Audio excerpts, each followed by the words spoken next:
नमस्कार साथियों, मैं मनोज जायसवाल एक बार फिर आपके बीच में एक रोचक जानकारी लेकर अपने YouTube चैनल कृषि मंत्र में आपके बीच में फिर उपस्थित हूँ। साथियों, अक्सर देखने में आया है कि हम बड़ी मेहनत से खून पसीने की कमाई लगाकर मार्केट से उर्वरक खरीद के लाते हैं और फिर उस उर्वरक का उपयोग अपनी फसल में करते हैं, पर जब हम रिजल्ट देखते हैं तो पता चलता है कि पैसे भी खर्च हो गए और कोई रिजल्ट प्राप्त नहीं हुआ।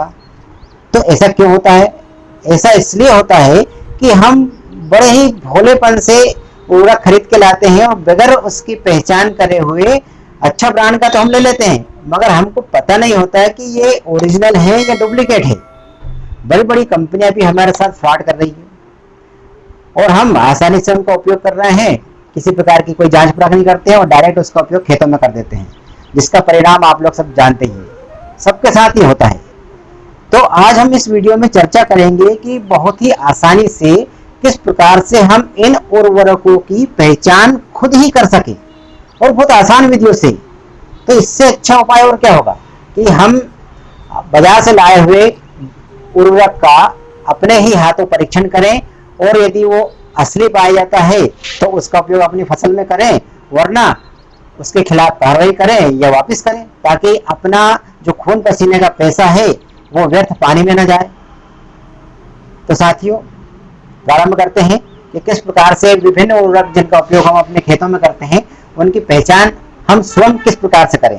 तो सबसे पहले हम लेते हैं साथियों डीएपी को, कि डीएपी की पहचान किस प्रकार से की जा सकती है। तो बहुत ही आसान तरीका है साथियों। डीएपी के दाने तो आपने देखिए किस प्रकार के रहते हैं। इसके कठोर दाने होते हैं, काले भूरे बादामी रंग के आते हैं और उन्हें हम आसानी से नाखून से नहीं तोड़ सकते हैं। तो यह तो एक इसकी पहचान होती है कि देखने में किस प्रकार से लगता है, पर अब इसकी शुद्धता की जानकारी किस प्रकार से होगी, शुद्धता की पहचान किस प्रकार से होगी। तो साथियों, जिस प्रकार से तंबाकू हाथ में लेकर मसला जाता है, उसी प्रकार से डीएपी के कुछ दाने हाथ में ले लीजिए और चूना लगाकर उसको जिस प्रकार से तंबाकू मलते हैं उसी प्रकार से मलिए। मलने के बाद में आप देखेंगे कि उसमें से एक बहुत तीखी गंध आती है, जिसे हम सूंघेंगे तो बहुत अजीब सा लगता है, हम उसे सूंघ नहीं पाएंगे, बहुत बेकार लगती है सूंघने में। तो समझ लिए कि आपकी डीएपी असली है। यदि ये लक्षण उसमें नहीं पाए जाते हैं तो जरूर से आपकी डीएपी जो है वो नकली है। एक विधि तो ये हो गई। अगली विधि हम ये भी करें कि डीएपी के कुछ दाने हम तवे पे रखकर उसको गर्म करेंगे, तेज आंच पर गर्म करेंगे तो उसके दाने फूल जाएंगे तो समझ लिए कि असली डीएपी है। यदि दाने नहीं फूलते हैं या उसके आधे भी दाने नहीं फूलते हैं तो समझ लीजिए कि आपकी जो डीएपी है उसमें जरूर मिलावट है, वो नकली डीएपी है। तो ये तो हो गई डीएपी की पहचान। तो चलिए साथियों, अब यूरिया की पहचान कर लेते हैं। तो यूरिया देखने में सफेद चमकदार और उसके जो दाने के आकार है, सभी दाने एक ही आकार के होंगे, समान आकार के कड़े दाने होते हैं। यदि दाने भी छोटे बड़े हैं तो समझ लीजिए कि उसमें मिलावट है। अब इसकी मिलावट की जांच हम किस प्रकार से करेंगे? यूरिया को कुछ मात्रा में यूरिया के दाने लेकर उसको पानी में हम घोलेंगे। पानी में घोलेंगे तो वो पूरी तरह से घुल जाएगा और फिर उस पानी को यदि हम छुएंगे तो हमको ठंडक का अनुभव होगा, शीतलता का अनुभव होगा। यदि शीतलता का अनुभव हो, ठंडक का अनुभव हो तो समझ लीजिए कि हमारी यूरिया असली है। अब इसकी जांच करने की एक दूसरी विधि के बारे में चर्चा कर लेते हैं। तो साथियों, यूरिया को भी यदि हम तवे पर गर्म करेंगे तो उसके दाने पिघल जाएंगे। यदि हम आंच और बढ़ा देते हैं तो दाने बिल्कुल पिघल के गायब हो जाएंगे, उसका कुछ भी अवशेष नहीं बचेगा। तो समझ लीजिए कि हमारी जो यूरिया है असली है और उसका उपयोग हम अपनी फसल पर कर सकते हैं। चलिए साथियों, अब हम चर्चा करते हैं सुपर फास्फेट की। तो साथियों, सुपर फास्फेट की असली पहचान होती है कि इसके दाने कड़क होते हैं, सख्त होते हैं, इसका भूरा काला या बादामी रंग होता है और इसके कुछ दानों को यदि हम गर्म करेंगे तवे पर तो इसके दाने नहीं फूलते हैं। यदि नहीं फूलेंगे तो समझ लीजिए कि यह सुपर फास्फेट है।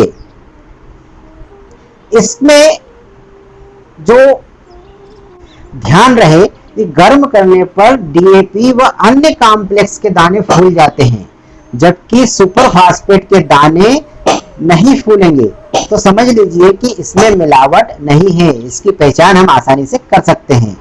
साथियों, सुपर फास्फेट नाखूनों से आसानी से न टूटने वाला उर्वरक है। इसके दानेदार जो उर्वरक है, इसमें जो मिलावट होती है, अधिकतर इसमें डीएपी व एनपीके मिक्सचर के मिलाने की संभावना बहुत अधिक रहती है। इसमें डीएपी और एनपीके के मिक्सचर को मिलाया जाता है आसानी से। तो साथियों, इस विधि से हम सुपर फास्फेट की जानकारी ले सकते हैं कि ये सुपर फास्फेट हमारा शुद्ध है या इसमें किसी प्रकार की मिलावट है। चलिए, अब हम अगले उर्वरक की बात करते हैं। तो हम लेते हैं पोटाश को। तो साथियों, पोटाश की असली पहचान है कि इसका सफेद कड़ा दाना नमक और लाल मिर्च जैसा मिश्रण पोटाश के कुछ दानों को। चलिए, तो अब हम चर्चा करते हैं पोटाश की। तो पोटाश दिखने में नमक और लाल मिर्च के मिश्रण जैसा पदार्थ होता है। इस प्रकार का उर्वरक लगेगा जिस प्रकार की हमने नमक और मिर्च को मिला रखा है आपस में। तो दिखने में पोटाश इस प्रकार से रहता है। अब जब हम पोटाश के जो दाने हैं उसको नम करेंगे या हल्का सा गीला करेंगे तो इसके दाने आपस में नहीं चिपकेंगे। यदि दाने आपस में नहीं चिपकते हैं तो समझ लीजिए कि हमारा पोटाश असली पोटाश है। और यदि इसको हम पानी में घोलेंगे पोटाश को, तो इसका जो लाल भाग है वो लाल भाग ऊपर तैरने लग जाएगा। तो समझ लीजिए कि आपका पोटाश है वो शुद्ध पोटाश है। चलिए, अब हम चर्चा करते हैं जिंक सल्फेट की। तो साथियों, जिंक सल्फेट की असली पहचान ये है कि इसके दाने हल्के सफेद, पीले तथा भूरे बारीक कण के आकार के होते हैं। जिंक सल्फेट में मुख्य रूप से मैग्नीशियम सल्फेट की मिलावट की जाती है, क्योंकि मैग्नीशियम सल्फेट दिखने में बिल्कुल जिंक सल्फेट के जैसा होता है। तो इसलिए इसके असली और नकली की पहचान करना बहुत कठिन होता है। साथियों, एक बात और, डीएपी के घोल में यदि जिंक सल्फेट का घोल मिलाएं तो थक्केदार घना अवशेष बनता है, जबकि डीएपी के घोल में मैग्नीशियम सल्फेट का घोल मिलाने पर बिल्कुल भी इस प्रकार से कोई अवशेष नहीं बनता है। और एक बात और, हम जिंक सल्फेट के घोल में यदि पतला कास्टिक के घोल मिलाएंगे तो सफेद मटमैला मांड जैसा अवशेष बन जाता है। और इसके बदले यदि इसमें गाढ़ा कास्टिक का घोल मिला दे तो ये जो अवक्षेप है पूरी तरह से घुल जाता है। इस प्रकार से हम जिंक सल्फेट की जगह पर मैग्नीशियम सल्फेट का प्रयोग किया जाएगा तो बिल्कुल भी जो अवक्षेप है वो नहीं घुलेगा।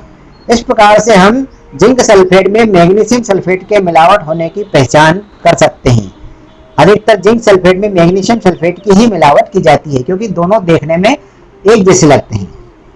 तो साथियों, ये जानकारी यदि आप ध्यान रखेंगे और उर्वरक खरीदने के बाद में एक बार इसका परीक्षण खुद करेंगे तो निश्चित रूप से आपको जरूर इसमें सफलता मिलेगी और आपका जो पैसा है व्यर्थ पानी में नहीं जाएगा। तो साथियों, यदि जानकारी आपको अच्छी लगी हो, आपके लिए उपयोगी हो, तो जानकारी को जरूर लाइक कीजिए, वीडियो को शेयर कीजिए और हमारे चैनल को जरूर सब्सक्राइब कर दीजिए।